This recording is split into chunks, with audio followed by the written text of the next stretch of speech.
it's Paula from Paula Quilting. Welcome back to my channel. Today I will be showing you a special blocks which are covering 3 different areas. First, those are going to be really large blocks. 2, they are going to be based on the magic numbers.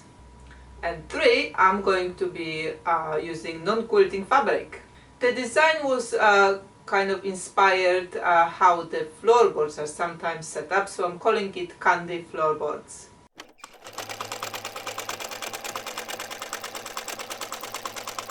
If you have some scraps of fabrics which are not necessarily the quilting type of cotton and you didn't know how to use them up, or maybe you have been asked to do a memory quilt from the non-quilting fabric, this is a tutorial that may give you some ideas how to do that.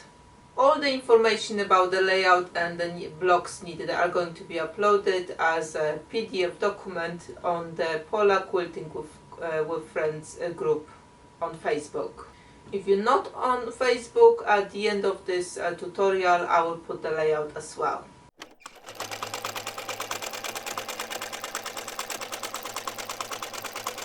At my last trip to the scrap store, I pulled out some scrap bags they've got for free, and you know, normally they are kind of tight, so you do not see what's inside until you actually take it home. So you normally grab a bag, you try to see through the foil, you know, what's inside, and if you find something, at least one piece you really like, you take it.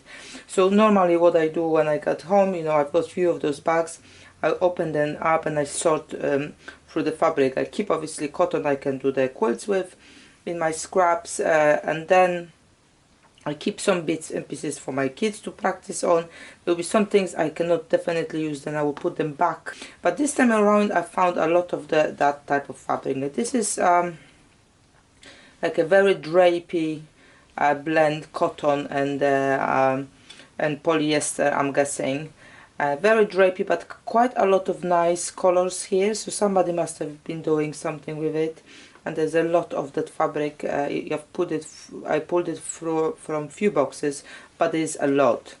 So I was thinking that I would definitely like to do something with it, because I like the colors. This maybe not the yellow one, doesn't fit with the rest, but this does. So a lot of nice fabric. And then the second one, what I found in one of the markets I went to buy some used button-up shirt, I found this skirt, which I was thinking will go nicely with this, and it's the same type of drapey fabric. So how I like to go about this type of fabric, which is not necessarily, you know, totally quilting one. First of all, I will cut it into strips, and the maximum strip width will be 1.5 inch, and obviously I will have some like leftovers when I'm cutting, and those will be used as well, my wonky strips. But what I need to do, I need to stabilize it. Normally if you use something like this in the quilting, because you maybe do a memory quilt from the clothes or something like that, you would need to use fusible interfacing so it doesn't stretch, and it's a little bit more easier to work with, and you can do that, that's not a problem. But what I like to do instead, I will sew it onto the muslin. So this is the shape of the muslin pieces I will be working with today. So like I've mentioned, I will cut all of it into the strips 1.5 inch or smaller, and then I will be making my candies. So I've pulled out from my other scrap box some of the same type of the fabrics, like very either thin cottons or something which is not necessarily you know, proper cotton for quilting. And I also picked up all of the very thin white cottons I had from some clothes I've cut recently. They, you know, I wouldn't use it for any other project if there's no muslin on the back, because they are very transparent, and some of them have been cut from like a cotton lace, so they've got holes in it as well, part of the lace. So you know, if I've got something at the back, that would be great, so muslin will work perfectly, but I couldn't use it in normal quilting. So that all together will create my candy floorboards. Okay, so I've got my muslin rectangles prepared, and I've got my scraps. So Rectangles, I need them to be 6.5 by 18.5 cut. So obviously they are a bit bigger. I cut them to 7.5 by 20, and I did that because some of the blocks are going to be actually squares and smaller rectangles, and I will be able to cut those two pieces out of one big one. So I did them a little bit longer than I would need for the bigger rectangles, but you know, I'm working with scraps already anyway, so I'm not so worried about what I will cut out later. And I've got my bucket with the scraps, and for good measure I picked up from my scrap box also all the cotton ones which are on the very sheer side, because those are the ones I like to use up when working with the muslin, because it will add the kind of, you know, background dimension to the blocks. Also, what you want to prepare is the ironing board and the iron, something small you can keep next to your machine. Kind of, you want to nest yourself sewing, your scraps and the ironing somewhere close by, so you don't have to kind of shuffle too much. And you want to kind of group the tasks together. So I will be working with the 5 blocks at the time for kind of to show you, but normally I would just probably go with 10 blocks or even as many as I can comfortably fit behind my machine. If you have a bigger space there, I would, you know, I don't, so I would probably put 10. But if I had a bigger space behind the machine, I'll probably put all of those blocks in one go, and we're making 30 of those for the size of the quilt I want. And then, you know, once you chain piece everything, you take everything to the ironing board, iron in one go, and come back to the sewing, so you don't kind of waste your time in between the tasks, because you're grouping tasks together. Okay, so the first strips, what I suggest is actually take it to the iron board and actually iron them down. So what you can do also is prep your strips by cutting them to the little bit longer than your muslin, but not too much, because that muslin is already wider than the block we will be making. But what I'm suggesting is you may like to iron on the strips before you sew them. So first strip is going right side up on the edge, and then the second one goes right side down, like you would normally sew two pieces together. And because we're working with the muslin, if you put it through the ironing, it will kind of glue the fabric to the muslin. Not actually glue, but it kind of gets itself adhered a little bit. So let me just show you what I'm talking about. So I'm just off this camera, I'm ironing it on, and when I bring it in, it kind of sticks a little bit to it. That heat will adhere a little bit, so when you take it to the sewing machine, it's easier to maneuver, or you hold it in place. And you do want to narrow down the stitch length to about 2 or 1/8, definitely something smaller than usual.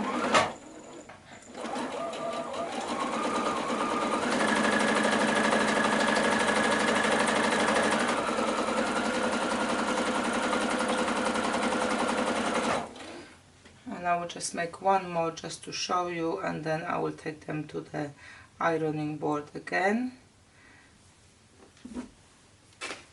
I'm not color coordinating here, I just pick any two I've got in my bucket and I just go with it. So that's my right side, and let's get something purple. And here you've noticed I haven't cut them to size, I just go with the flow. Also I didn't iron it, so you can see it's a little bit, it's moving a little bit more than it would if I have used the iron beforehand. So just check it out yourself, what is more comfortable for you. And I will just cut the ends as I go.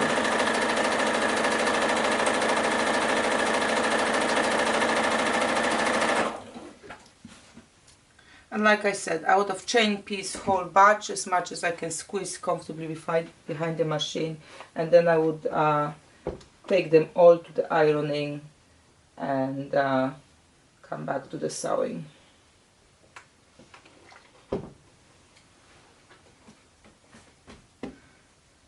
And I'm not worried if it starts a little bit wonky here. It's a scrappy block, just go with the flow, don't worry about it at all. You know, this fabric is not going to be keeping straight because it's that type of fabric which is kind of, you know, very flowy.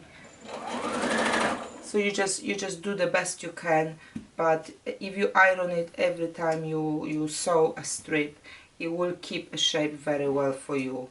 And once we sew all of those strips on, the last ironing, as usual, I do recommend to use starch, and then we will start squaring them up. Okay, I'll iron another strips to the remaining 3, and then I can just crack on. You know, it's easier to actually move more pieces at the time because you don't waste the time, like I said, between the sewing machine and the ironing board.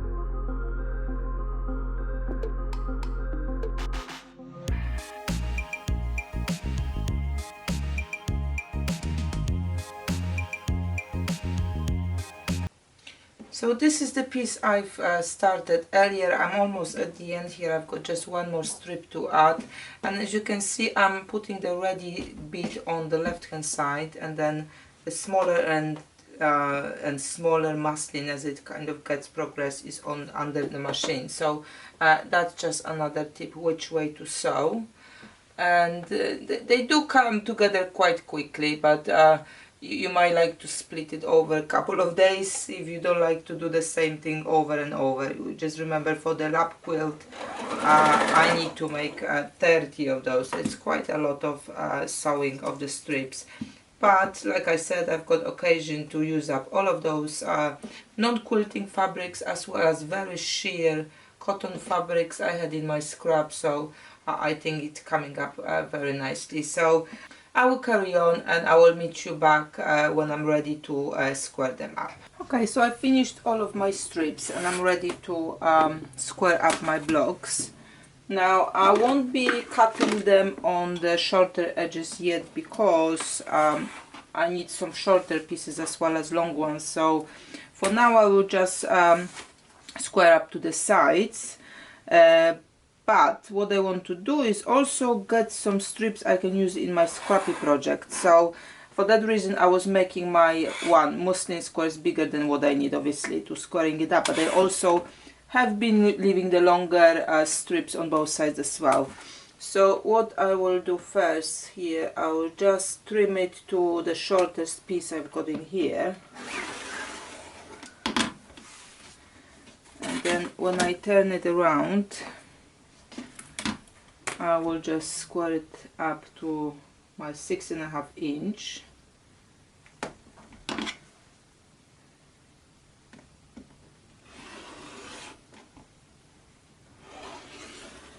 And then I've got this piece here which I can square up again to whatever I can achieve from it. So again I'm looking for the widest piece, and I think, yeah, nicely 1.5 inch. That's quite nice piece.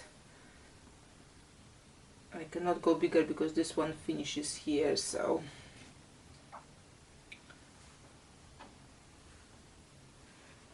but that's fine. That's a lot of fabric I can use in my next project. Here we go. So that goes one pile, that goes to other pile. Now I did square up some of my blocks already, and as I was kind of putting some of them together, I have discovered there's a flaw in my design. So basically, if I put it based on my current design, I will have a lot of pieces next to each other like this, and kind of all of those strips, or how, you know, all of those small pieces, they will kind of, I think, blend together. There will be no distinction between, you know, this block and the next block, because they will all go one direction. So I think I will have a small break now, and I will try to figure out what better options I can have with those blocks. Okay, so I'm back and I've redesigned that quilt, and because I've got now more blocks than I need from those stripy ones, and actually I can make a bigger quilt as well, which is a bonus. So what I decided to do is actually mix up my blocks with some plain fabrics.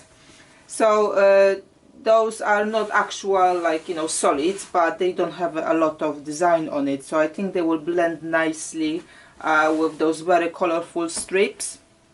And like I said, I will now be able to make a bigger quilt because I've got enough blocks already, and I'm still gonna have probably some left to make another smaller quilt. So for me it's a bonus, it's not the floor. The layout will be available on to download, so I'm not going to be going through it in detail, but if you don't have access to Facebook, please make sure you stay to the end. The layout will be displayed as well, so you can make your own notes. Okay, so I can crack on now because I've got a new design ready. I need some of those pieces, and I've got a full count of how many of each I need. So I can carry on and cut all the pieces, and I'll meet you back when I'm ready to put the quilt together.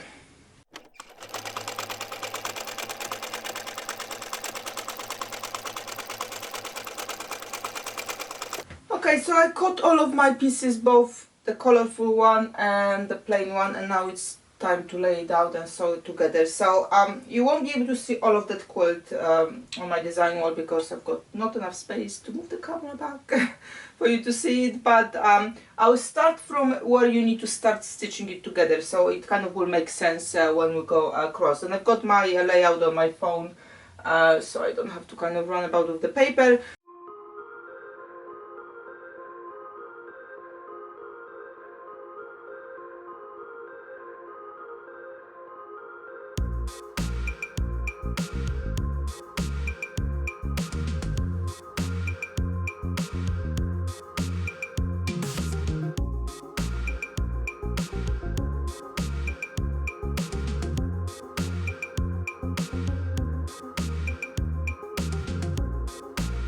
So as you can see, quilt is quite big, so I cannot fit it all on my design wall, so you kind of have to, you know, find a space for it.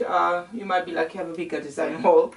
But where you're starting from this corner, how we're going to be stitching it together is, you know, quite easy.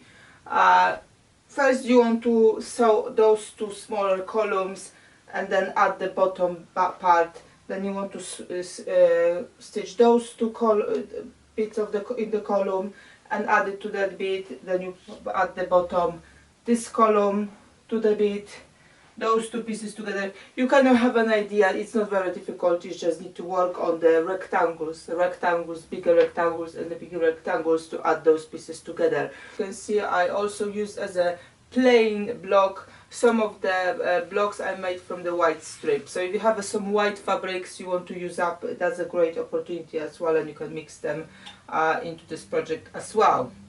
So I've stitched all of the columns where I could first, and all the rows where I could first. So kind of that will speed up the process of putting it all together.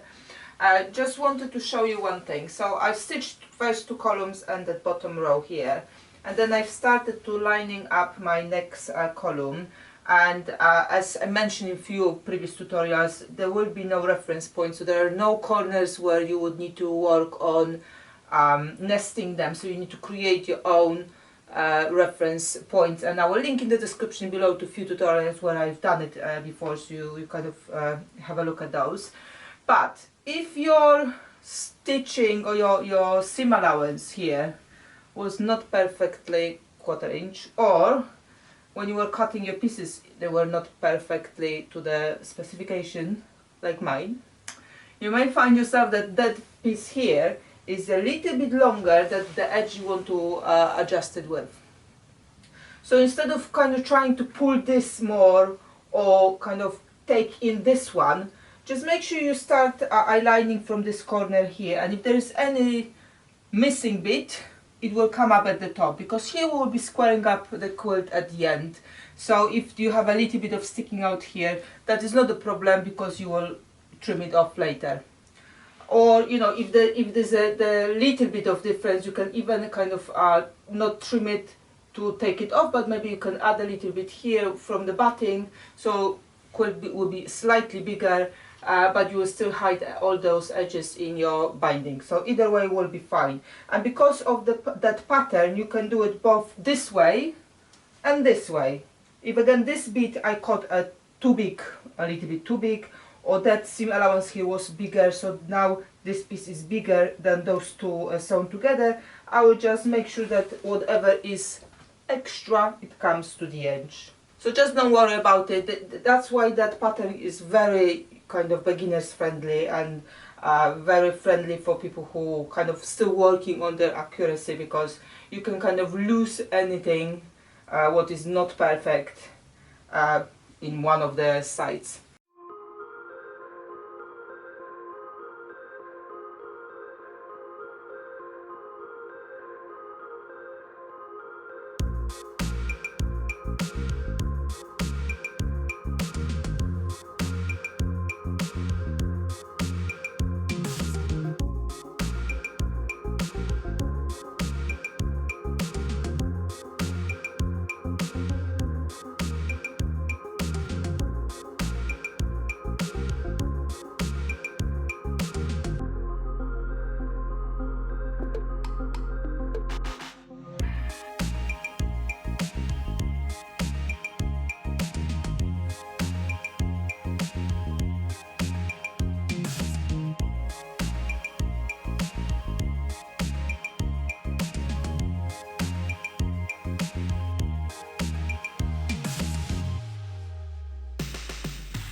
So this is my ready quilt. I do like how it came together, showing off all the colors, but it has been kind of calmed down with some solids as well. So thank you for watching this tutorial. I hope you enjoyed the process, and it will give you some idea how to use those not so much quilting fabrics you may have around, or perhaps you get inspired to repurpose some of the clothes. Also empower you to change the design, either your own or somebody else's, if you feel it's not working for you. All the cuts I took from the sides where possible are going to my special project box now. I have been made quite a few projects on muslin recently, and I have been putting aside all those small bits for another scrappy project, so watch the space. As usual, check the description for links to videos and other resources mentioned in this tutorial. Thank you for watching, and see you next time.